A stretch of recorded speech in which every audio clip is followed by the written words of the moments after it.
Bipolar junction transistor. ठीक है, यहाँ पे ये जो पी टाइप सेमीकंडक्टर है, दो एन टाइप सेमीकंडक्टर के बीच में सैंडविच करके रखा। अब ये जो एन टाइप है उसमें से एक टर्मिनल निकाल देंगे हम, जिसे हम बोल देंगे एमीटर। पी टाइप में से एक टर्मिनल निकालेंगे जिसे बोल देंगे बेस। एन टाइप में से टर्मिनल निकालेंगे जिसे बोल देंगे कलेक्टर। अब यहाँ पे कितने टर्मिनल है? 3 टर्मिनल है। जनरली जो हमारी डिवाइसेस होती है उसमें जो ट्रांसमिशन लाइन होती है वो 4 होती है। कैसे? 2 इनपुट की ट्रांसमिशन लाइन और 2 आउटपुट की ट्रांसमिशन लाइन। यहाँ पे कितनी ट्रांसमिशन लाइन है? सिर्फ 3 ट्रांसमिशन लाइन है। अब यहाँ पे हम ये जो सारे जो हमारे जो टर्मिनल है उसे हम कैसे भी कनेक्ट कर सकते हैं। जैसे कि ये बेस को इमीटर कलेक्टर से कनेक्ट कर सकते हैं, इमीटर को बेस कलेक्टर से कनेक्ट कर सकते हैं, कलेक्टर को बेस से भी कनेक्ट कर सकते हैं, इमीटर से भी कनेक्ट कर सकते हैं। इसका मतलब ये जो ट्रांजिस्टर है बहुत ज्यादा फ्लेक्सिबिलिटी हमें देता है, जिसके कारण ये ट्रांजिस्टर बहुत ही फेमस हो गए। अब यहाँ पे ये ट्रांजिस्टर में थोड़ा और डिटेल में देख लेते हैं। जैसे कि अगर ए मीटर की बात करें, ए मीटर की बात, तो उसकी जो साइज होती है, वो कलेक्टर से थोड़ी छोटी होती है और बेस से बहुत बड़ी होती है। बेस से ज्यादा साइज है ए मीटर की, लेकिन कलेक्टर से थोड़ी कम है। अच्छा, अगर ये जो ए मीटर है उसकी डॉपिंग की बात करें, डॉपिंग यानी क्या? कुछ इम्प्योरिटी हम इसमें मिला रहे हैं, तो ये ए मीटर की इम्प्योरिटी सबसे ज्यादा है, यानी कि डॉपिंग सबसे ज्यादा की जाती है। डॉपिंग करना यानी क्या? एन टाइप के अंदर हम कौन सी चीज का डॉपिंग करते थे? पेंटावैलेंट इम्प्योरिटी हम मिक्स करते थे। पेंटावैलेंट इम्प्योरिटी मिक्स करने पर एन टाइप में एक इलेक्ट्रॉन एक्स्ट्रा आता था। इसका मतलब क्या हुआ? जितना ज्यादा डॉपिंग करोगे ए मीटर का, उतने ज्यादा नंबर ऑफ इलेक्ट्रॉन हमें मिलेंगे। अब डॉपिंग क्यों ज्यादा करनी है हमें ए मीटर की? तो उसका रीजन ये है कि ए मीटर का फंक्शन क्या है? To emit the electron, electron को एमिट करना। अगर इसका डॉपिंग ज्यादा किया ए मीटर का तो क्या होगा? ये ज्यादा इलेक्ट्रॉन एमिट कर पाएगा, इसलिए ए मीटर का डॉपिंग सबसे ज्यादा किया गया होता है। बेस की बात कर ले तो बेस की साइज सबसे कम होती है और इसका जो डॉपिंग होता है, इसका डॉपिंग वो भी सबसे कम होता है, यानी बहुत ही कम होल्स होते हैं। अब लास्ट कलेक्टर की बात करें तो कलेक्टर की साइज सबसे ज्यादा रखी होती है और इसके अंदर जो डॉपिंग होता है वो ए मीटर से कम होता है, ए मीटर से थोड़ा कम होता है और बेस से थोड़ा ज्यादा होता है। अब क्वेश्चन आएगा कि कलेक्टर की साइज सबसे बड़ी क्यों रखी? क्योंकि कलेक्टर का फंक्शन क्या है? To collect the electron. अब इलेक्ट्रॉन तो कलेक्टर में कहां से भी आ सकते हैं, जैसे कि ए मीटर में से भी आ सकते हैं, बेस में से भी आ सकते हैं। अगर कलेक्टर की साइज बड़े रखेंगे तो ये कलेक्टर अच्छे से इलेक्ट्रॉन को कलेक्ट कर सकेगा। तो ये सारी बातें थी हमारी ये कंस्ट्रक्शन की। अब हम देखेंगे कि डायोड कब एक्टिव होता है, कब वो डीएक्टिव होता है, यानी उसके फॉरवर्ड और रिवर्स बायस की बात करेंगे। यहाँ पे 2 सर्किट डायग्राम बना के रखे हैं, सर्किट 1, सर्किट 2। अब ये दोनों डायग्राम पे से हमें बताना है कि कौन सी कंडीशन में हमारा ट्रांजिस्टर एक्टिव होगा। जैसे कि यहाँ पे हमने क्या किया है, यहाँ पे हमने इमीटर और बेस को कनेक्ट कर दिया है और यहाँ पे हम इनपुट दे रहे हैं। तो क्या कनेक्टर में हमें आउटपुट मिलेगा? ये ट्रांजिस्टर का connection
start bipolar junction transistor.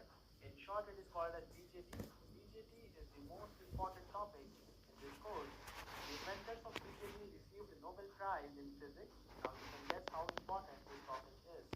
The transistor was invented in December 1947. The transistor was invented in December 1947 by the team of John Bardeen, Walter Brattain, and William Shockley at Bell Labs.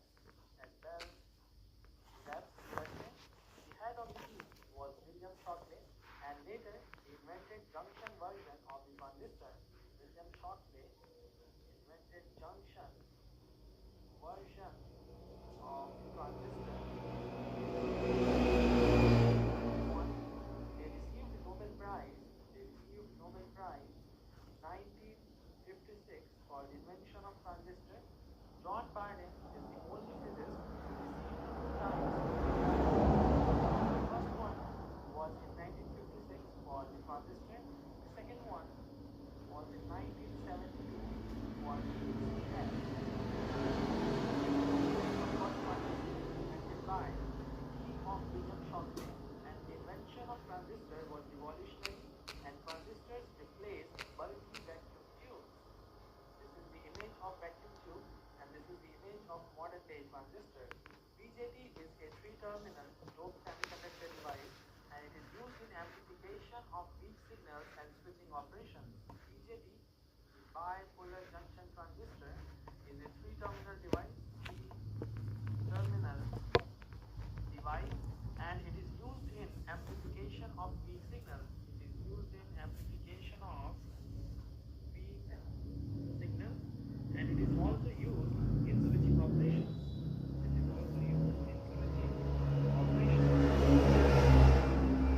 Analog in digital electronics.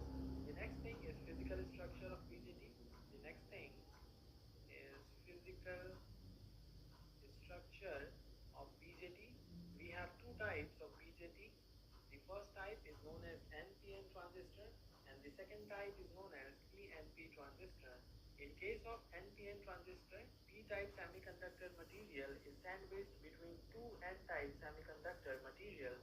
In case of PNP transistor, N-type semiconductor material is sandwiched between two P-type semiconductor materials. There are three regions in transistor. The largest region is called as collector region. It's called as collector region. The smallest region is called as base region. The smallest region is called as base region, and this region here is called as emitter. It's called as emitter region. The terminal connected to the emitter region is called as emitter terminal, or simply emitter, and it is represented by capital E. The terminal connected to the base region is called as base terminal, or simply base, and it is represented by capital B. And this terminal is called as collector terminal, or simply collector, represented by capital C. As we have three regions, two junctions are formed. Let's say this junction is junction J1 and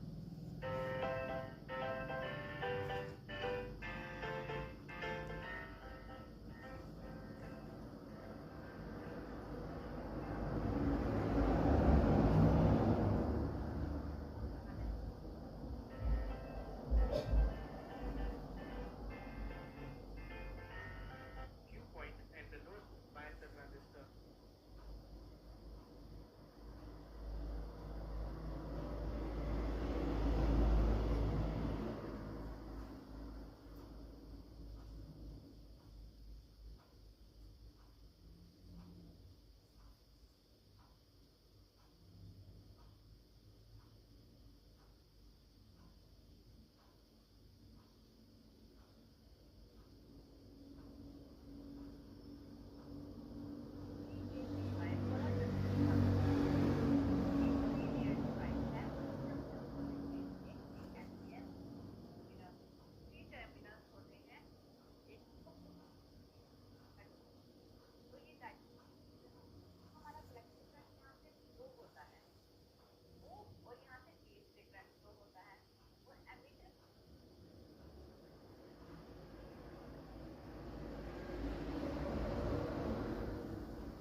KVL over here. So see, when you apply KVL over here at input side, first of all you need to understand how many supply voltages are there. So here we are having VCC supply, right? So VCC, that is having positive terminal over here, so VCC that I'm writing. And after that, in this loop, if you observe, here we are having base emitter terminal. Base emitter terminal, that we are having.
But the parameters chosen in DC analysis affect the response, and the vice versa is also true.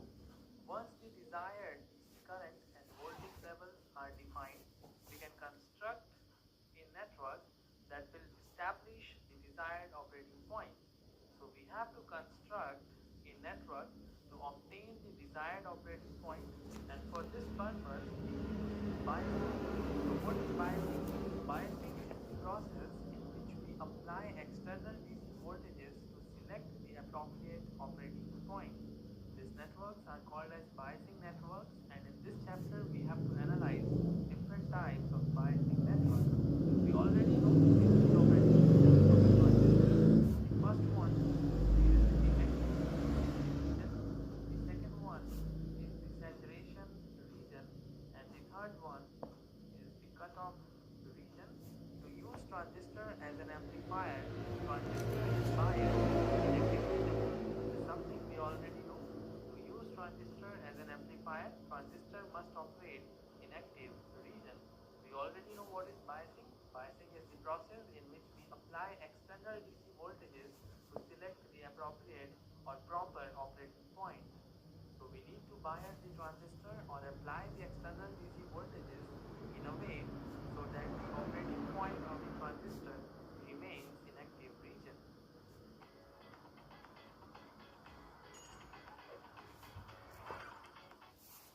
Throughout our analysis in this chapter, we will use NPN common emitter transistor. We will use NPN common emitter transistor because of high current amplification in case of common emitter transistor. This is the common emitter configuration using NPN transistor. VDP and VCC are the biasing potentials. RB is the resistance connected in series with the base, and RC is the resistance connected in series with the collector. You can see emitter is common to the input side and to the output side. The input voltage is VBE. The input current is IB. The output voltage is VCE, and the output current is IC. We want to amplify the weak input signal faithfully. By faithfully, we mean the amplification of input signal without any distortion. If we apply an input signal here, then we want the amplified input signal here without any distortion. For example, if the input signal is sinusoidal, then we want the amplified output signal to be sinusoidal. We don't want any portion of this waveform to be clipped. This is what we mean by the faithful amplification of the input signal. The next thing is the operating point.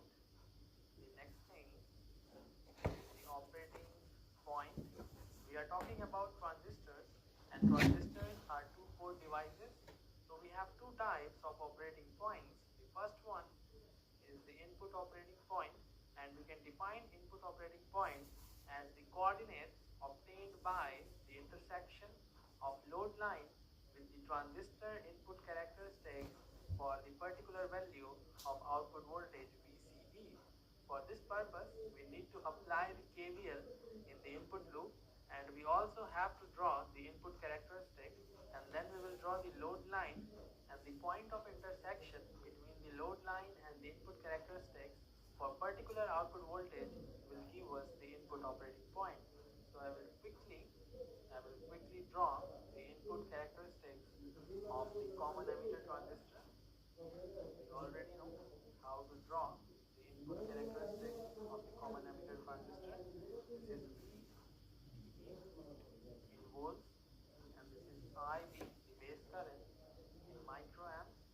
It is similar to the forward bias characteristics of PN junction diode.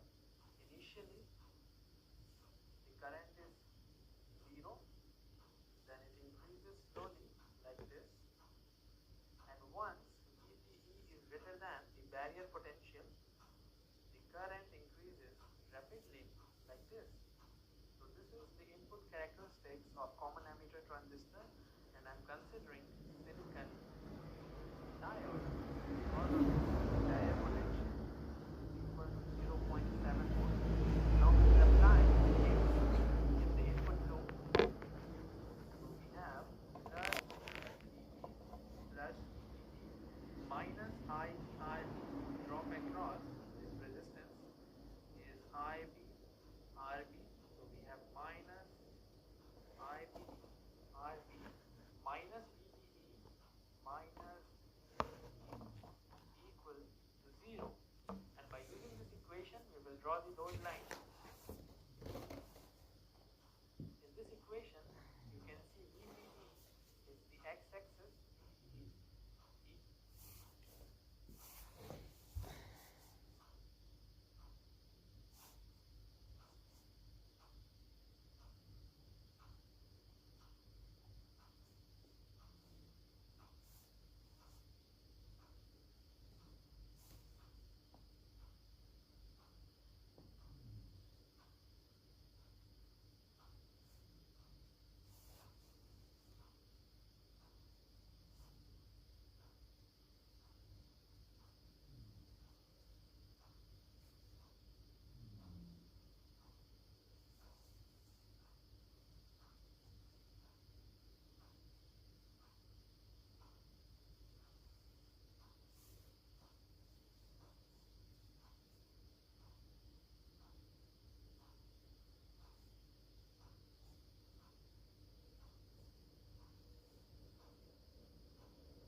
equation, we will draw the load line.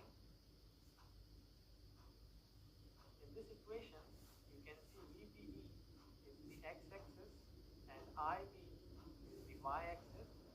And to draw the load line, we need 2 points. Let's say first point is P1, and this point is having x coordinate equal to 0, and we have to find out the y coordinate.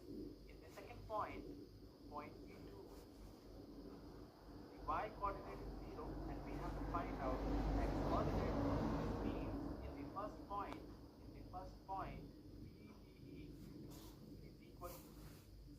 y coordinate is 0 and we have to find out x coordinate. This means in the first point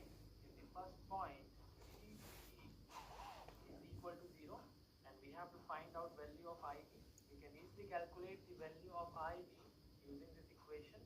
When VBE is equal to 0, IB is simply equal to VBB divided by RB. So the y coordinate is equal to for the first point. In the second point, y coordinate is 0. This means IB, the base current is 0, and by using this equation, VBE is equal to VBB. So the x coordinate is equal to VBB for the second point, and by using these 2 points, we can easily plot the load line. The first point P1 is having the coordinates 0, x coordinate is 0, and the y coordinate is VBB divided by RB. This is point P1, and this is point P2 having the coordinates VBB 0. I will join the 2 points, and the obtained line is the load line, and the point of intersection is the input operating point. You can easily find out the coordinates of input operating point. The x coordinate is VBEQ, the x coordinate is VBEQ, and the y coordinate is IBQ, the y coordinate is IBQ. So these are the coordinates of input operating point for particular output voltage VCE. 1. If we increase the output voltage, the curve will shift to the right, and if we decrease the output voltage, the curve will shift to the left. You can see we have new operating point Q1, and this operating point is Q2. You can also change the operating point by changing the resistance RB. The slope of this curve is minus 1 by RB, and if we increase RB, the slope will decrease. If we increase RB, the slope will decrease, and this will be the new load line. And you can see the operating point is now changed. And if you decrease RB, the slope will increase, and the new operating point will shift to this point. So this is all for input operating point. Now we will move to the output operating point. In case of output operating point, the intersection of load line with the transistor output characteristics for particular value of base current IB is the operating point. This is the output characteristics of common emitter transistor, and to find out the output operating point, we need to draw the load line. I will use KVL in the output loop, and we have VCC minus ICRC minus VCE equal to 0, and by using this equation, we can easily find out coordinates of 2 points. We need to repeat the same process as we did in case of input load line. When VCE is equal to 0, the collector current IC is equal to VCC divided by RC, and when IC is equal to 0,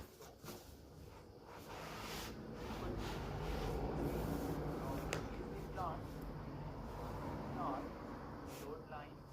This point here is having coordinates equal to 0 VCC by RC, and this point here is having coordinates equal to VCC 0. Now I will join the 2 points, and the obtained line is the load line, and the point of intersection is the output operating point. I am considering this intersection point instead of this and this intersection points, because we have to consider the particular base current, and the base current is IBQ, which we have obtained in the last step. Yes, can you review my instrument? मुझे आता होता तो आपसे थोड़ी पूछता. चलो I'll tell you. See, Base current was IBQ, so the operating point is this point, and we can easily obtain coordinates of the operating point. The x coordinate is equal to VCQ and the y coordinate is equal to ICQ. Q in the symbol represents the operating point or the QSN point. So this is all we have to do in case of output operating point. If we change the base current, if we increase the base current, then the operating point will shift to this point, and if we decrease the base current, the operating point will shift to this point. We can also change the operating point by changing the resistance RC. The slope is equal to minus 1 by RC. The slope is negative, and if we increase RC, the load line will change, and we have a new load line like this, and the operating point will shift to this point. And if we decrease RC, the load line will change because of increase in slope, and this is the new operating point. Setting of proper operating point is basic thing for amplification of weak signals. I will explain the reason for this. I will explain why setting of operating point is very important. In this case, you can see the operating point is in the middle, is almost in the middle of the load line, and this is important because if operating point is near to the saturation region or to the cutoff region, we will not have the distortion-less output signal. Let's try to understand this thing in detail. I will paste the output characteristics of the common emitter transistor. We will analyze two cases. In the first case, this is the load line, and in the second case, this is the load line. Let's say this load line is load line 1 and this load line is load line 2. In case of first load line, what is the connection between the load line and the output characteristic for this particular base current is Q1, and in this case the operating point is Q2. The value of output voltage at this point is equal to VCC, the supply voltage. Now we will plot the output voltage for the two cases. In the first case, the amplified output voltage have waveform like this, and we already know the output voltage can be equal to or less than the supply voltage. But here in this case, you can see the output voltage is greater than the supply voltage VCC. So this is not possible, and this portion of the waveform will clip off, and the output voltage is having distortion. In the same way, if we analyze the second case,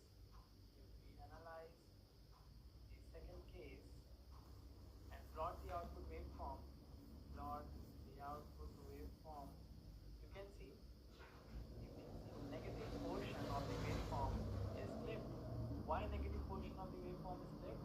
Because this is the maximum value of the current, and the waveform cannot have the current more than this value. Because of this, the negative portion of the waveform is clipped, and we again have distortion in the output signal. So you can see when operating point is near to the cutoff region, the positive portion of the waveform is clipped, and when operating point is near to the saturation region, the negative portion of the waveform is clipped. Because of this, the operating point must be selected in the center of the active region so that we can have the maximum swing without distortion. For example, if this is the load line, then this is the operating point, let's say this Q, and in this case, we plot the amplified output signal, then you can see there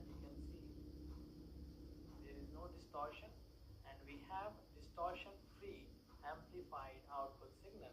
So this is the faithful amplification of the input signal, and because of this, operating point must remain in the center of the active region.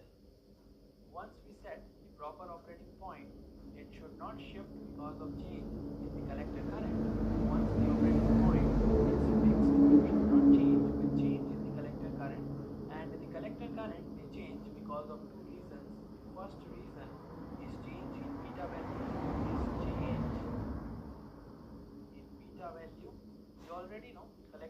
IC is equal to beta times IB, and if beta increases, this implies the collector current IC will also increase. Now how beta increases in case of transistors? Beta of two transistors are different. Having same beta for two transistors is very difficult, and if we replace the transistor with other transistor, beta also changes. This is very important point. Beta value of two transistors are rarely same. The next thing is change in temperature.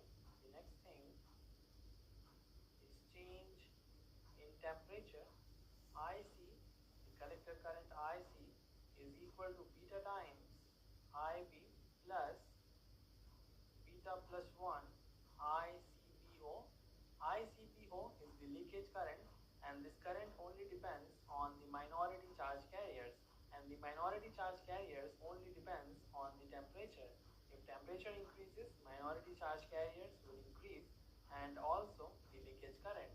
So if temperature increases, this implies the reverse saturation current will increase, and when reverse saturation current increases from this equation, you can see the collector current also increases, and from the characteristics curve you can see if IC changes, the load line will change, and also the operating point. The next one. Catch up with what everyone is doing. But what? Investing.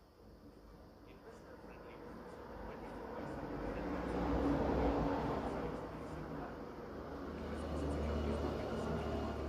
Read all the related documents carefully before investing.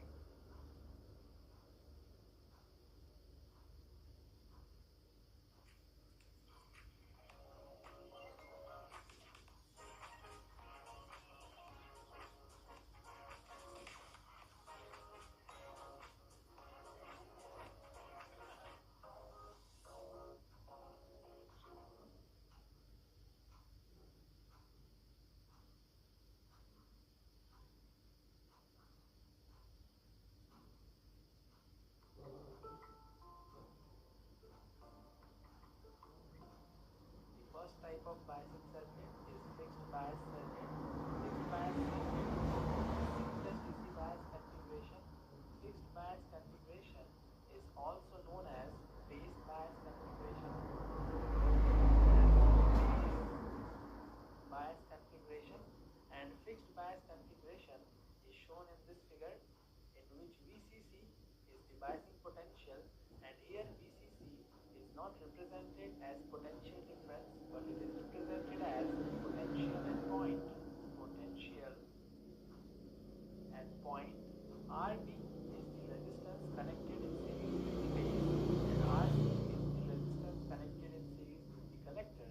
Potential at this point is equal to plus VCC. Potential at this point is equal to plus VCC, and potential at this point is also equal to plus VCC. So we can redraw this circuit. We can redraw this circuit in which potential at this point is equal to plus VCC, and potential at this point is also equal to plus VCC. So I will remove this portion of the circuit. Plus VCC as the potential here, and plus VCC as the potential at this point. Now we can easily analyze this circuit, and we will try to obtain the output current IC, and the output voltage VCE. The output voltage VCE. Before starting the calculation, I will represent the biasing potential VCC as potential difference. VCC is positive. So I will connect the positive plate here. This is ground, and ground is having zero potential. Ground will act as the negative terminal. I will complete the input circuit first. Ground is the negative terminal, and now VCC is represented as the potential difference. In the same way, I will complete the output circuit. VCC is positive, so I will connect the positive plate here, and the negative plate is connected to the ground because ground is at the lower potential. So this is how the output circuit will look, and now we can easily obtain the output current IC and the output voltage VCE. I will apply KVL in the input loop, and we have plus VCC plus VCC minus IBRB minus IBRB minus VCE minus VCE equal to 0. Calculate the base current. Base current is the input current. So IB is equal to VCC minus divided by RB, the value of base current, and we already know the collector current.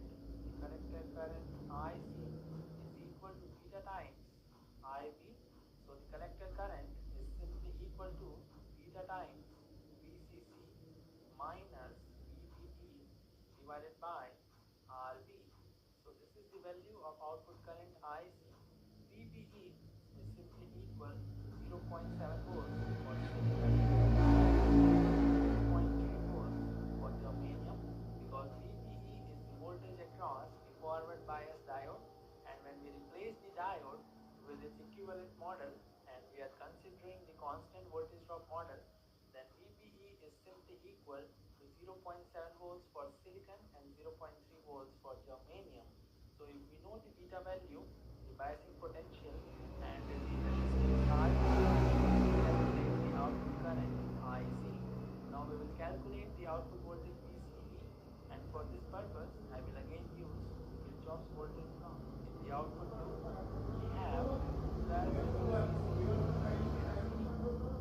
we have plus VCC minus IC RC minus IC RC minus VCE minus VCE equal to 0, and from this equation VCE, the output voltage, is simply equal to VCC minus IC RC. So we have the output voltage. We have already calculated the output current IC, and we can put this value here. VCC is already known to us, RC is already given to us, and by using these values we can easily calculate the output voltage VCE. I hope this configuration is clear to you. Now we will solve one example. इनका सबसे irritating part, हर बार screen change करके order डालना, option chain अलग, chart अलग, order book अलग और order form अलग। इसलिए हमने बनाया है सही का single screen option scalper, index chart, option chain, OI analysis और चार्ट से ही ऑर्डर एग्जीक्यूशन, सब कुछ एक ही स्क्रीन पर। चार्ट से ही ऑर्डर प्लेस करें, स्टॉप लॉस और टारगेट ऑर्डर सिर्फ ड्रैग एंड ड्रॉप करें और वहीं से instant square. No screen switching, no delays, सिर्फ स्पीड एंड प्रिसीजन। स्कैल्पिंग के लिए सही, पहले 30 दिन जीरो ब्रोकरेज, उसके बाद सिर्फ 10 रुपीज पर एग्जीक्यूटेड ऑर्डर। इंस्टॉल द सही app today. Investment in security market is subject to market risk. Read all the related documents carefully before investing.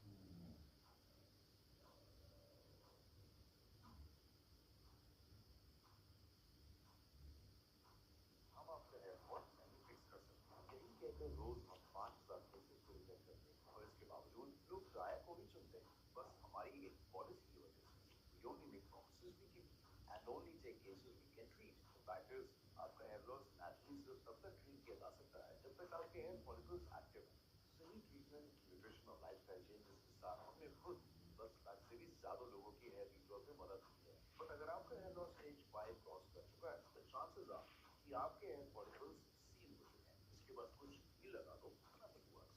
In cases में हम खुद पेशेंट्स को ट्रांसप्लांट प्रोसीजर्स रेकमेंड करते हैं। बट अगर हमारे हेयर टेस्ट के बाद हमने आपको ऐसा कुछ नहीं कहा, तो वी आर कॉन्फिडेंट कि हम आपकी मदद कर सकते हैं। 93% यूजर्स को पहले 5 से 6 महीनों में रिजल्ट मिलते हैं। आप भी ट्राया को अपना कर देखिए। ट्राया ऐप पे अपना हेयर टेस्ट करो, अपना 1 मंथ किट ऑर्डर करो और 5 महीने में रिजल्ट देखो।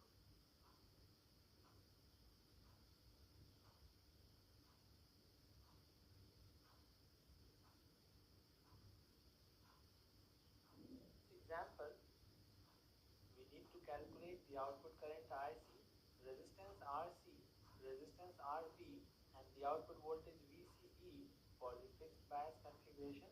In this circuit, you can see VCC is equal to 14 volts, VCE biasing potential is equal to 14 volts. IB, base current, is equal to 40 microamps. The base current is equal to 40 microamps. Beta is equal to 80. The amplification factor is equal to 80, and potential at this point VC is equal to 6 volts. VC is equal to 6 volts. Now I will solve the A part. I will calculate the output current IC of the A part. We already know IC beta times IB. Beta is equal to 80 and IB is equal to 40 microamps. So 80 multiplied by 40 microamps will give us the value of collector current. And when you solve this, you will have 3.2 milliamps as the value of output current IC.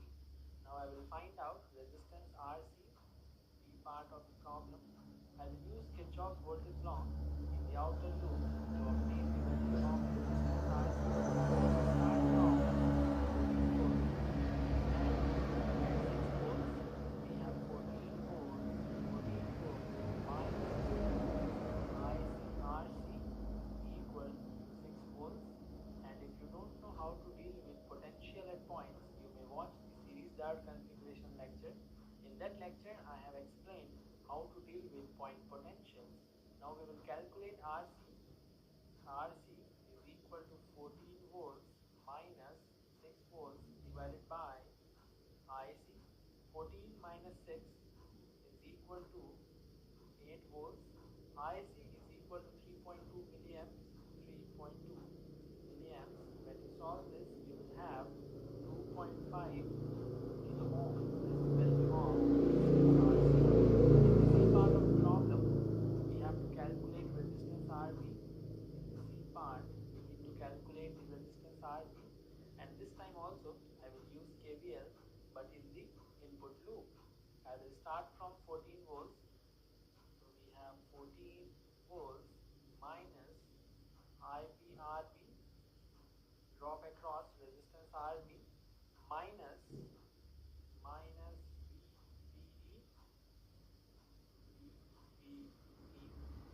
and it is equal to 0. Continuously find out RB is equal to 14 volts minus VBE divided by the base current IB. VBE is equal to 0.7 volts. So we have 13.3 volts divided by 14 microamps. When you solve this, you will have the value of RB equal to 332.5 kilo ohms. The next thing is the output voltage VCE. VCE is equal to VC minus VE. VC is the potential at point C and VE is the potential at point E. Potential at point C is equal to 6 volts. So we have 6 volts minus potential at point E is equal to 0 volts because it is connected to the ground. So we have 0 volts. When you solve this, you will have 6 volts as the value of output voltage VCE. So this is all for this numerical problem. In case of fixed bias configuration, the emitter base junction is forward biased by VCC and the connector base junction is reverse biased by VCC. From the next lecture onwards, we will not draw this form of the circuit. We will perform all the analysis using this form of the circuit in which VCC is represented as potential at point. The two coupling capacitors are also there in this circuit. The first coupling capacitor is connected like this. Let's say this capacitor is C1 and we apply the input AC signal at this terminal, and the second coupling capacitor is connected like this. Let's say this capacitor is C2 and we obtain the output AC signal at this terminal, but we ignore capacitor C1 and capacitor C2 in DC analysis because reactance offered by the capacitor is equal to 1 by 2 pi Fc, where F is the frequency, C is the capacitance, and We already know frequency is equal to 0 in case of DC. So reactance is equal to 1 divided by 0, which is equal to infinity. And because of this, capacitor C1 and capacitor C2 will be replaced by open circuit, because infinity resistance is offered by open circuit. So this is all for this lecture. If you have any doubt, you may ask in the comment section. I will end this lecture here. See you in the next one. How much rupees का interest आया है? आपको मेरे slide में account में हर महीने interest मिलता है. यार, I invest in FD, SIP, no loan. Safe side पे हूँ मैं. Risk नहीं लेना. Safe. तू अभी भी 2.75% में खुश है? Saving से इतना ही मिलता है, right? तेरे account में, मेरे account में नहीं. I use Slice. मुझे मिलता है 5.5% interest. वो भी RBI के repo rate से नहीं. What's the catch? कोई catch नहीं, कोई minimum balance नहीं और कोई hidden fee नहीं. Average सब दिख जाता है live and interest is credited on daily basis. ऐसा लगता है पैसा मेरे से ज़्यादा हाथ में. मैं आज ही बोल रहा हूँ. करती हूँ ना.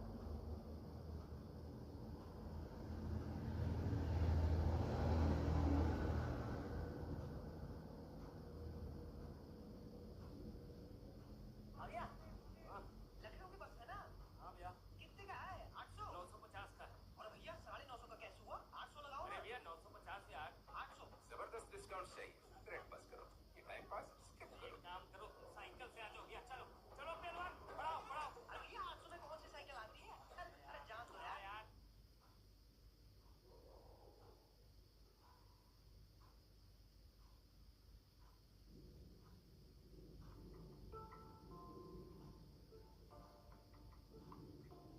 In the previous presentation, I explained fixed bias configuration of a transistor.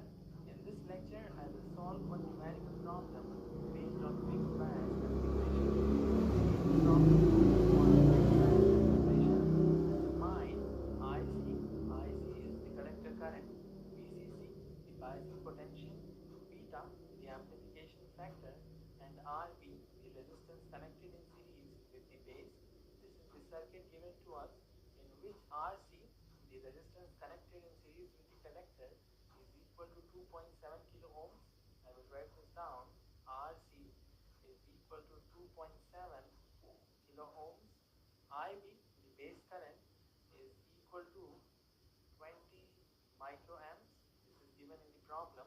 The base current IB is equal to 20 microamps. The ammeter current IE is equal to 4 milliamps. The ammeter current IE is equal to 4 milliamps. VCE, the output voltage, is equal to 7.2 volts, and we have to calculate the collector current IC, which is also the output current of this circuit. So I will start with the A part. I will first calculate the collector current IC. We already know the ammeter current IE is equal to sum of collector current and the base current. We know the value of ammeter current and the base current. We can easily calculate the collector current. It is equal to IE minus IB. IE is equal to 4 milliamps. 4 milliamps. IB is equal to 20 microamps minus 20 microamps. We can also write 20 microamps as 0.02 milliamps. So we have 4 milliamps minus 0.02 milliamps. When you solve this, you will have 3.98 milliamps. This is the value of collector current and the answer of the A part. And you can see collector current is nearly equal to the ammeter current. Collector current is 3.98 milliamps and the ammeter current is 4 milliamps. So we can say that the collector current is nearly equal to the ammeter current. Now I will solve the B part. In the B part, we need to calculate VCC, the biasing potential. I will use KVL and I will apply the KVL in the output loop. So we have VCC minus IC. Inside the bracket we have 2.7 kilo ohms minus 7.2 volts equal to 0. You can see minus of 2.7 kilo ohms multiplied by the current, that is IC, and then we have minus of VCE equal to 0. Potential of ground is equal to 0 volts, and from this equation we can easily calculate the value of VCC, because we know IC it is equal to 3.9 milliamps. So VCC is equal to 3.98 milliamps multiplied with 2.7 kilo ohms plus 7.2 volts. When you solve this, you will have 10.746 volts plus 7.2 volts, and finally we have 17.946 volts as the value of biasing potential VCC. So this is the answer of the B part.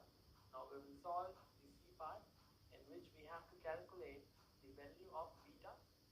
Beta is equal to IC, the output current, divided by IB, the input current.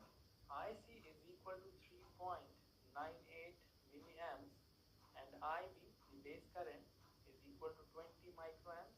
20 microamps. So beta is equal to 199. This is the answer of the C part. In the D part, we need to calculate the value of resistance RB, and for this we have to apply the Kirchhoff's voltage law in the input loop, and we have VCC minus IBRB minus IBRB minus, we have minus of VBE minus VBE equal to 0. And by using this equation, we can easily calculate resistance RB. VBE is equal to 0.7 volts. So we have 17.946 volts, value of VCC, minus 20 microamps, value of base resistance, multiplied with resistance RB minus 0.7 volts equal to 0. From here we have RB equal to 17.946 minus 0.7 volts divided by 20 microamps. So the base resistance is equal to 862.3 kilo ohms. When you solve this, you will have this value as the value of resistance RB. So this is the answer of the B part, and this is how you have to solve the fixed bias configuration of a transistor. This is all for this lecture. See you in the next one. Market का ज्ञान नहीं है, tension मत लो। Angel one app है, सब कुछ simple बना देता है। बस ओपन करो, एक्सप्लोर करो, इन्वेस्ट करो। Investments in securities market are subject to market risks. Read all the related documents carefully before investing.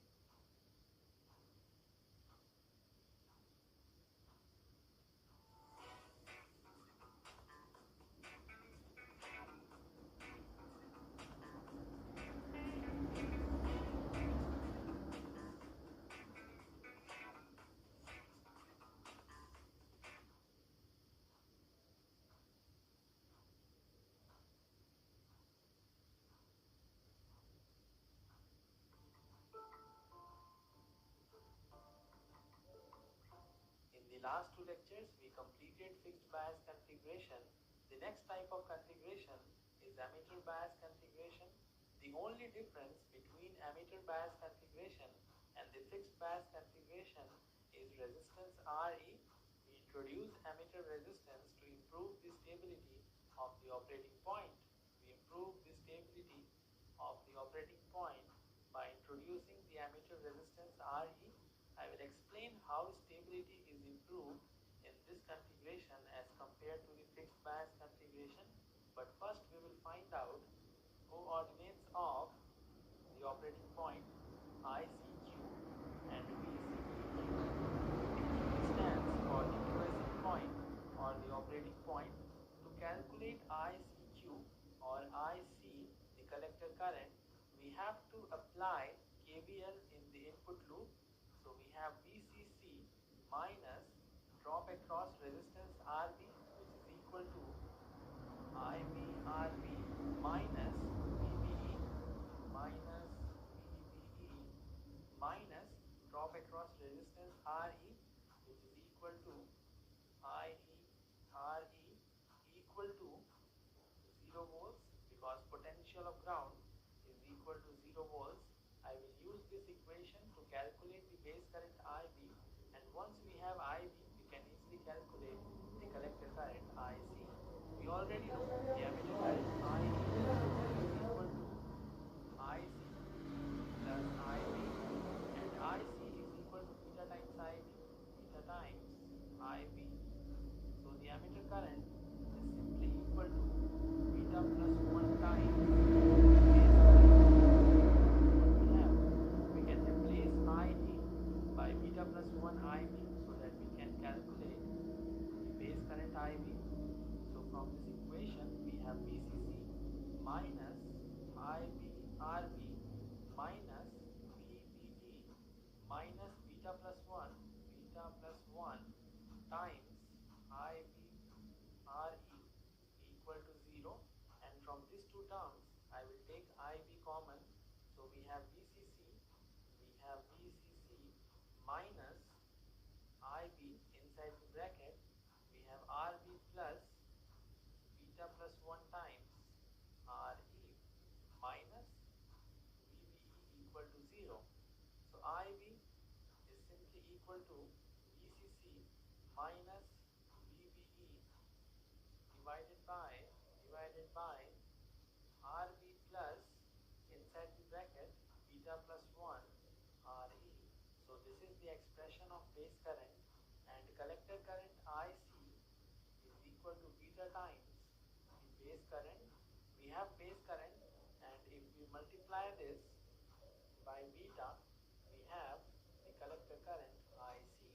The next thing is the calculation of voltage VCE, and for this I will use KVL in the output loop. So let's see what we have after using the KVL in the output loop. We have VCC minus drop across this resistance RC minus VCE minus drop across the ammeter resistance is equal to IE RE equal to 0, and by using this equation we can easily calculate voltage VCE. IE is nearly equal to the collector current. The ammeter current is nearly equal to the collector current, so we can replace ammeter current by the collector current. So we have IC RC, or I can take collector current common from these two terms. So inside the bracket we have RC plus RE minus VCE equal to 0, and finally we have VCE equal to VCC minus inside the bracket RC plus RE multiplied with the collector current IC. So this is the expression of the voltage VCE. We have already derived the expression of IC, and by using that expression we can calculate IC. Once we have IC, we will put it here to calculate the value of VCE. The next thing is the advantage of using ammeter resistance. The next thing is the advantage of using ammeter resistance RE. We don't want the operating point to change. Once operating point is fixed, we don't want it to change, and if collector current IC changes, this implies the operating point, the Q point, will also change, because collector current is one of the coordinates of the operating point. The collector current will change because of two things. The first thing is the temperature. If temperature increases, this implies the collector current will also increase, because the collector current IC is equal to beta times IB plus beta plus 1 times ICBO. ICBO is the leakage current or the reverse saturation current, and it only depends on the minority charge carriers. When temperature increases, number of minority charge carriers will increase, and also ICBO. And when ICBO increases, from collector current also increases. Let's see how the introduction of ammeter resistance Re will save us from this situation. When collector current IC increases, this implies the drop IE Re will also increase because collector current is nearly equal to the ammeter current, and because of this drop will also increase, and when this drop increases, the base current will decrease. From the first equation you can see the base current IB is equal to VCC minus VBE minus IE RE divided by the resistance RB, and when this drop IE RE increases, this implies the base current decreases, and when base current decreases, this implies the collector current will also decrease because collector current is equal to beta times the base current. So the increment in the collector current because of increase in temperature is equally compensated by the decrement in the base current. So because of introduction of Re, the ammeter resistance, the temperature will no longer have effect on the collector current, and the ammeter resistance is playing its role in this drop.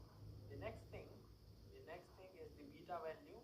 When beta value changes, the collector current will also change because IC is equal to beta times IB. So when beta changes, the collector current will also change. And let's see how resistance Re help us in this situation. The collector current IC is equal to beta times VCC minus VBE divided by RB plus, inside the bracket, beta plus 1 times Re.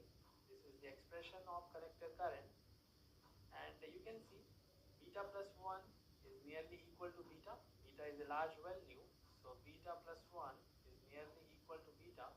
So we have collector current IC equal to beta VCC minus VBE divided by RB plus beta times Re, and let's say beta times Re is much larger than the resistance Rb, so we can neglect this resistance and we only have beta times Re in the denominator, and the beta in numerator will cancel out with beta in denominator. So we have IC, the collector current, independent of beta. The collector current is independent of beta. This expression is independent of beta, so there is no effect on the collector current if you change the transistor, because the collector current is independent of the current amplification factor. The next thing is the disadvantages of this circuit. In order to have the collector current independent of beta, we must follow this condition: beta times Re must be greater than the resistance Rb, and most of the times beta is unknown to us. To achieve this condition, we must make the resistance Re very high, or we can make the resistance Rb very low. Because of making the resistance Re very high, we have to keep the biasing potential high, and this will increase the cost and also the precautions. The next thing is regarding the low value of the resistance Rb. Because of this, the reverse bias of the collector base junction will reduce. So this is the disadvantage of this configuration. In the next lecture, we will solve one example based on ammeter bias configuration.